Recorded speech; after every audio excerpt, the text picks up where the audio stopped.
On this episode of Travelogue, we'll be taking you on an adventure in Beijing's outskirts.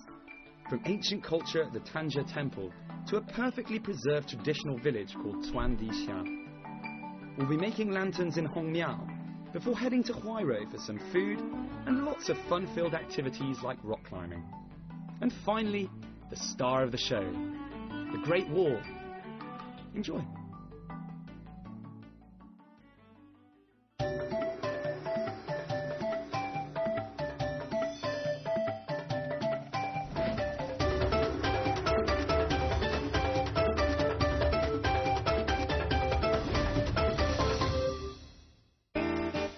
Beijing, ancient capital, modern metropolis, the home of emperors and the heart of a great cultural tradition.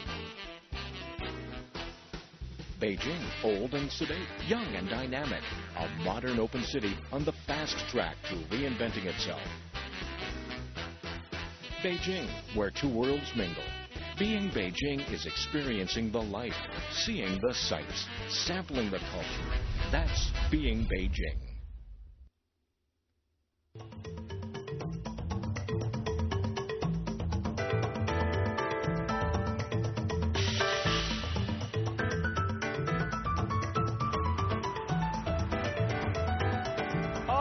Welcome to Travelogue. I'm Mark Edwards and I'm here at Desheng Gate. Now, back in the day, this was the place where, on the extreme edge of Beijing, step outside of these gates and technically you're outside of the city. Now, throughout the series, we focus on things to do and places to see within the city walls. But in the final episode, for the next half hour, I'm going to hopefully show you what you need to go and check out on the outskirts of Beijing. Enjoy! Beijing is the political, educational and cultural centre of China. Split into districts, the capital city today stretches far beyond its city walls into what are called its counties. By the gates, located at the edge of what used to be the city proper, there are transport hubs from where eager Beijingers and tourists can set out for destinations within Beijing as well as around its outskirts.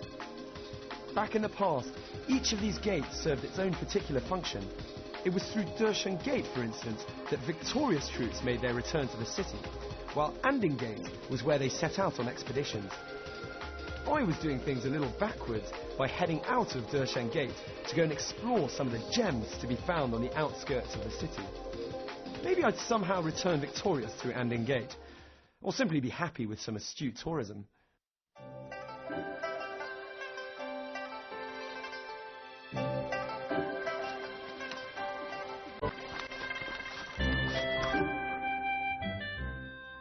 So I've driven out about an hour outside the center of Beijing to the Tanja, the oldest temple in this region of China. So old, in fact, that they actually say, first came the Tanja temple, then came Beijing. Situated 45 kilometers west of Beijing, Tanja Temple is the largest of all of Beijing's temples. With a history of over 1,600 years, it is one of the most important holy sites in the capital. Tourists and religious folk slowly and peacefully make their way together up a delightful climb amongst the trees to reach the temple. This place is a must-see for anyone with a love of Chinese temples and dramatic mountain scenery. Or even if you're just looking for a chance to relax in a peaceful environment.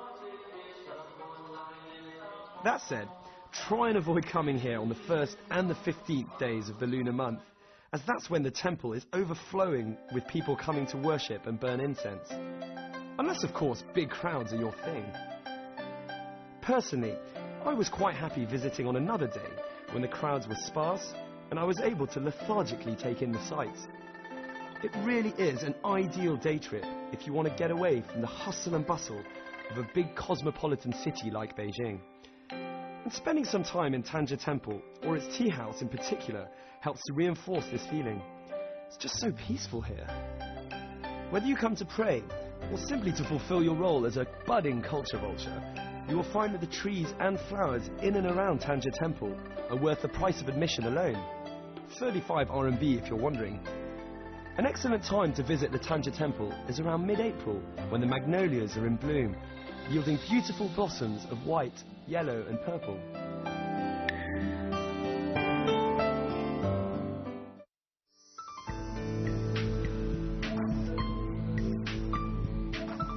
It takes about an hour and a half to get from Tanja Temple to Chuandixia. Originally called Chuandixia, meaning under the stove, this tiny village of around 100 souls is an ideal two-day trip for those with a passion for Chinese vernacular architecture or those keen for a glimpse of life in rural China.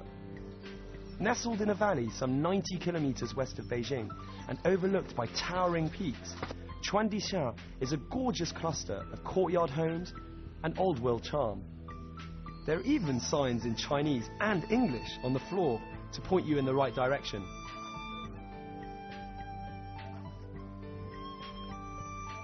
Okay, so here in Chuandixia, you will see this character extremely often scattered around the village. Now, Chuandixia stands for under the stove, and the first character is the stove character, which you can see here. Now, that's the literal translation, and you should never really literally translate anything, because in Chinese, the character is extremely meaningful. We have 4 characters within the one character. Now, this is testing my own research, and please don't call me up on this, but we do have fire here, 火, which is surrounded by a big fire, 大火, and that's above that we can find a forest or wood in lin. So we have fire with a forest, and above that, xing, meaning sort of thriving. So the whole of the character it has a very good Chinese meaning of prosperity, so that there's prosperity across the village. So much better meaning in Chinese.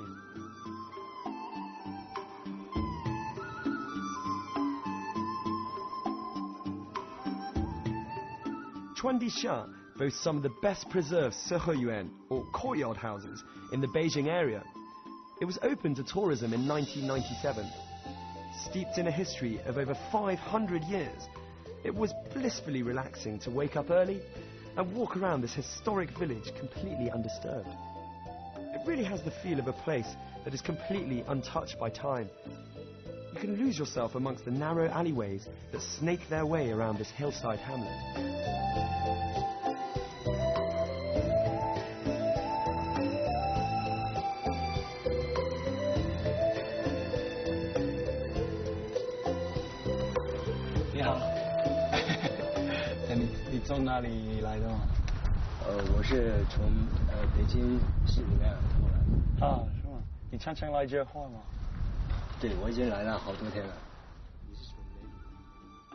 The area is a magnet for artists, poets, and period drama camera crews. The look and feel of the village is ideal for imbuing artists and poets with the inspiration to pen or paint some creative magic. This in turn works for the TV and film industry, who don't need to fork out major sums of money on designing expensive traditional Chinese sets, when the entire village is, in itself, already preserved just as they want it. Even some Chinese blockbusters such as Warlords, starring Jet Li and Andy Lau, have used this tiny hamlet as a setting for their film. I thoroughly recommend spending the night in Chuandixia. You won't find any 5-star hotels here, but the local food is great, the people are friendly, and with most lodgings offering basic accommodation at around 15 RMB per night, you'd be hard-pressed to find better value for money for such a unique, one-off experience. Hey buddy. Surrounded by dogs today. I finally arrived at the highest restaurant in Chuandixia, and it's coincidentally the hotel as well that I stayed in last night. Very cheap and comfortable. This is something that caught my mind earlier on when I was heading out, and I asked what it was, and it's in fact a menu, a Chinese menu. So we have all the dishes are made locally, and we have I think they told me this one was meat. One of them is that's fish. That's character for fish, and then cheeseburger, milkshake, and fries. Is that one? No idea. Can't really read them. But don't be worried in case you feel like you can't read any of those characters and you're going to be eating random foods. They do have a menu in English, so I don't need to pretend to know what I'm eating. But I've got to say, this is a perfect place to chill out, relax, have a cup of tea. It's very kindly been brought to me. And just check out the view. Cheers.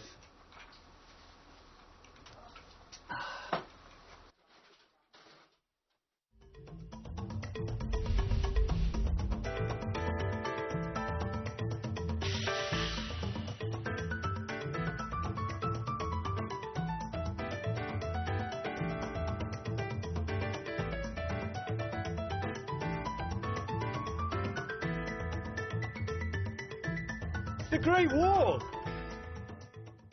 The Ming tombs are situated around 50 kilometers northwest of Beijing and are the final resting place of 13 out of the 16 Ming emperors. It might not be your idea of fun trekking out of Beijing to visit an imperial necropolis, but I guarantee that the more intellectual travelers amongst you will love the Confucian layout and design. Not that I class myself in that category in any way. If anything, it's another example of how peaceful some of the sites outside of Beijing can be. I had a great time strolling around the long gardens, checking out the tombs and the intricate animal statues scattered around the place.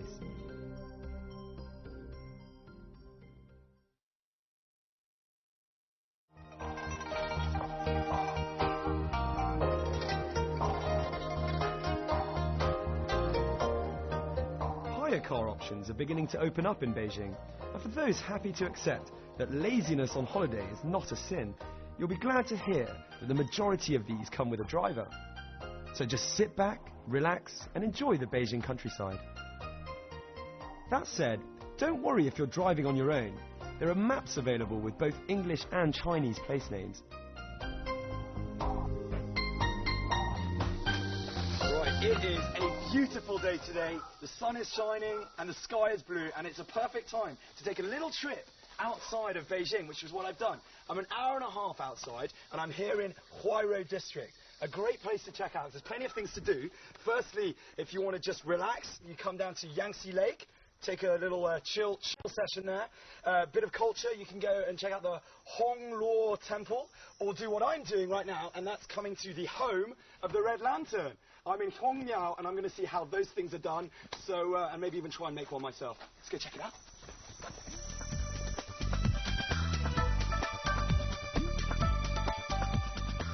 Hongmiao is actually a tiny village located right by the Huanghua part of the Great Wall, so you can head there afterwards.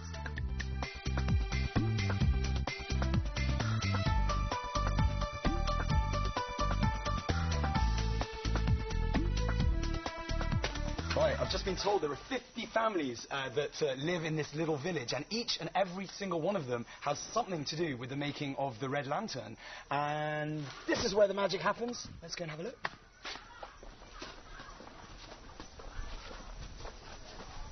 你好，你好。哎，你好。做什么？我在做灯了。做灯了。啊，做灯了。难不难？不难。不难。不难。你觉得不难？那说我觉得难，你也可以会。是吗？对。可以教我。可以。哎，行行，你教我，教我。来。Very exciting. 来。已经都炉了。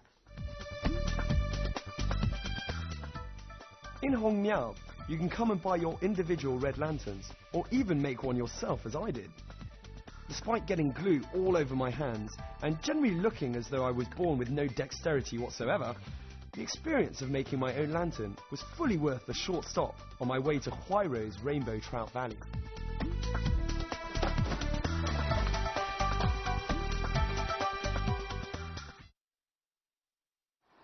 While there are definitely advantages to the job of being a travel presenter, and heading out to Beijing's Rainbow Trout Valley to enjoy some delicious fish, sample the vibrant nightlife, and try out some of their many activities is certainly one of them. As a weekend getaway with friends, or simply a chance to romance that special someone in an idyllic location, the valley has it all. You can find rustic courtyards with barbecue pits, mountain villas, countryside hotels, as well as various styles of ranches nestling among green hills and blue waters. Let me warn you though, this place is as popular at weekends as it is calm during the week. So I'm here at Exploring Valley, and the great thing about this place is they have lots of different activities for you to do to keep yourself entertained during the day. And we have rock climbing, horse riding, archery, paintballing, amongst other things. And I've decided to do some rock climbing to work up a little bit of a hunger before dinner. Plus, I get to wear these cool mountain rock climbing nappies. I don't think that's the technical term, by the way, but they're pretty cool anyway. So I'm going to go up the easy slope first, and then hopefully try the other one later.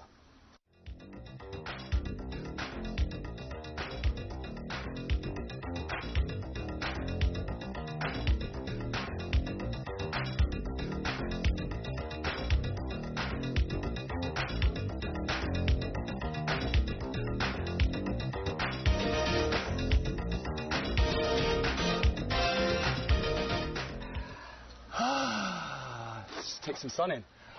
Whew.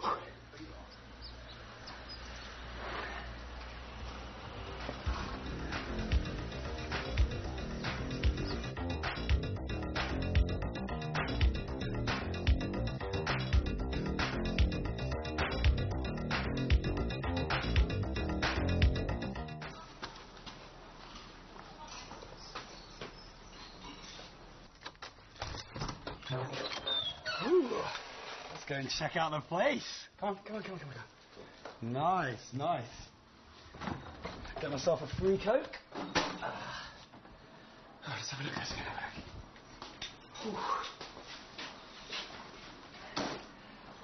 Tiring day. Now, this is one of the perks of the job, is I get my own place for the night. And a place like this would set you back at the weekends at about 1,200 kwai. There's 2 bedrooms, and so about 4 people can stay here. And during the week, it goes down to 700. So, go check out the rooms. I'm going to go with this one. Oh, bed. Oh, sorry. You gotta go. I'm going to go for a snooze. See you later. Romance is arguably top of a lot of people's priorities, but as everyone knows, the true way to a man's heart is via his stomach. Or maybe that's just me. Anyway, the real stars of this place are the trout. Don't worry if you haven't brought your fishing gear, you can still handpick your fish at all the restaurants. I just love the atmosphere here. Everyone is in really good spirits. This is the bit that I've been waiting for all day.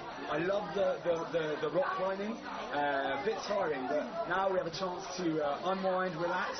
I'm in Huairou in an area called the Trout Valley, an area that never sleeps. It's a party town, and everyone comes here to have some food, have a lot of drinks, and just, have a good time. I'm here, I'm joined by a few friends, and is this your first time here? No, come here many times. Really? Yeah. Why? Such a beautiful place. What would you guys recommend in terms of food? Because I don't really know what to eat, so... Fried egg is always the favorite choice. Much less. What's your favorite? Oh, it's got me beer. Oh, cheers.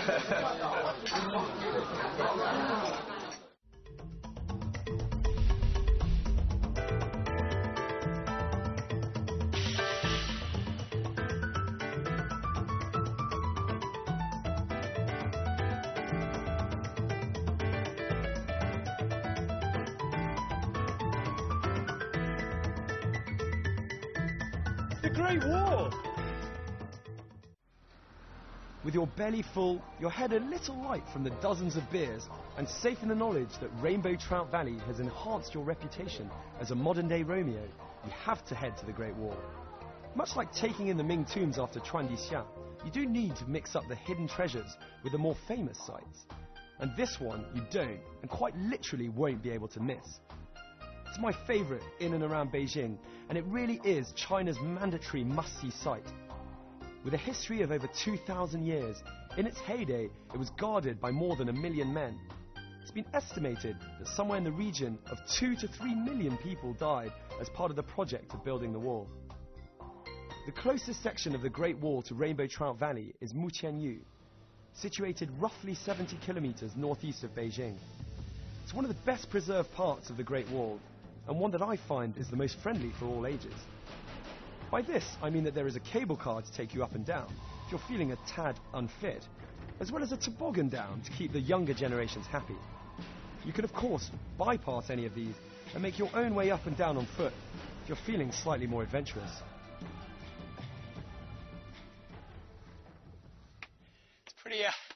It's pretty tiring just walking up here. Make sure you bring lots of water with you.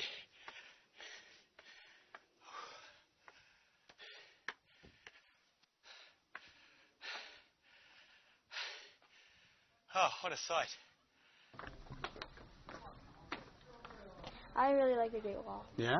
How great is the Great Wall, would you say? The Great Is Wall. it great? Is it great? It's very great. It's a very great wall. The greatest part so far has definitely been the cable car, though, for these guys. So Yeah, the cable car coming up the Great Wall is exciting. Yeah. So yeah, how do you feel about coming to the Great Wall? It feels very good. It's some fresh air. Yeah. It's different from Cambodia, and visiting the wall, which is a child dream. Childhood dream. Accomplishing today. Yeah. It's nice.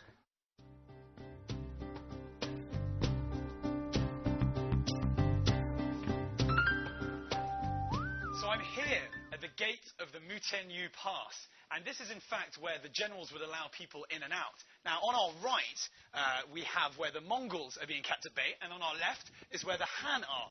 This is also the point where they would have the two groups doing trade and business together.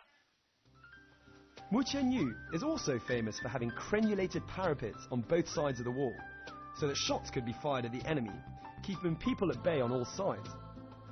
There are two different gradients of the wall, depending on which part you decide to take on. If you enjoy a good sweat, take the right side out of the cable car, and you can work those calf muscles up the steeper part of Mutianyu. For a more relaxed climb, head left. You'll still be able to sleep soundly that night, but without so much need to shower when you get home. To get there, take number 916 or number 936 bus at Dongzhimen Gate, get off at Huairou Longshan Hotel, and take a minibus to the wall. So I'm here at the Da Jiao Lo, which literally means big corner building. It would have meant the end of one of the army zones, but it also happens to be the end of the repaired section of Mutianyu at the Great Wall. Now, as a tourist, I'm not allowed to go past into the unrepaired section, but I'll just hang in the doorway and have a look.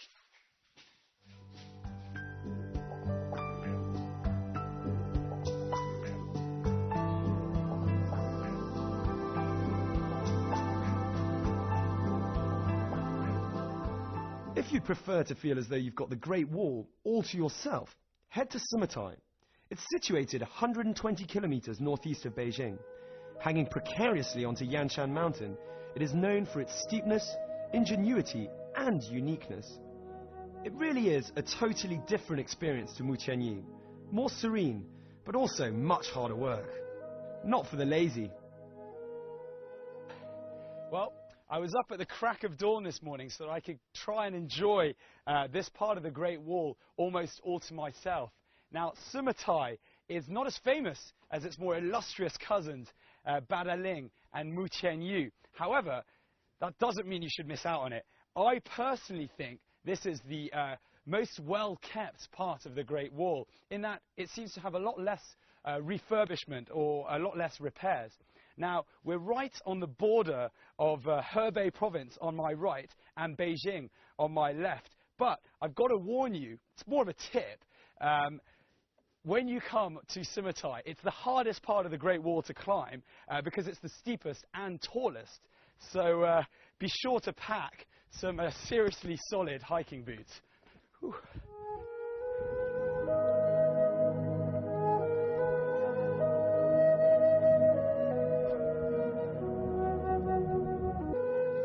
There are many parts of China's Great Wall, each one completely different from another, and with different things to see and do.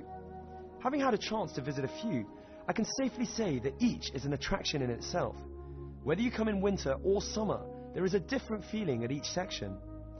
I pride myself on being a good sleeper and needing lots of it, but visiting a place such as Summatai, the earlier you get up, the better.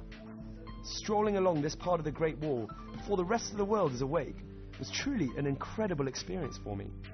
Surrounded by early morning mist, with only your thoughts as company, you feel so much closer to nature and are overpowered by the magnificence of this wonderful structure. I can only imagine what it would be like during the winter snow. Despite being a fair distance from Beijing, I thoroughly recommend sleeping over at Summatai so you can enjoy the sunrise and sunset here.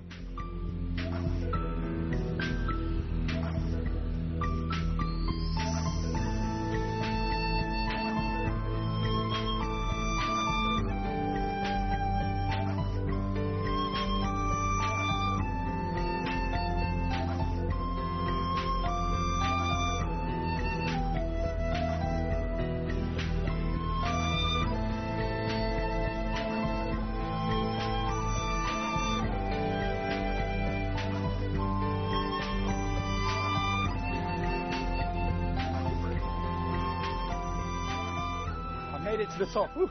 But it's time to get a little sad, because unfortunately that is all the time we've got left. And we're wrapping up the Beijing series as a whole. Now, I really hope you've enjoyed your tiny little taste of what this wonderful city has to offer, from the tall skyscrapers and hustle and bustle of the central business district, right down to the traditional quiet courtyard houses in Ⅵ, without forgetting the wonderful food, obviously. But above all, I really hope that we've been able to give you an insight into how quickly this city is changing, evolving and modernizing, while still retaining its traditions and culture for future generations to enjoy. I'm Mark Edwards, and I'll see you very soon on another episode of Travelogue.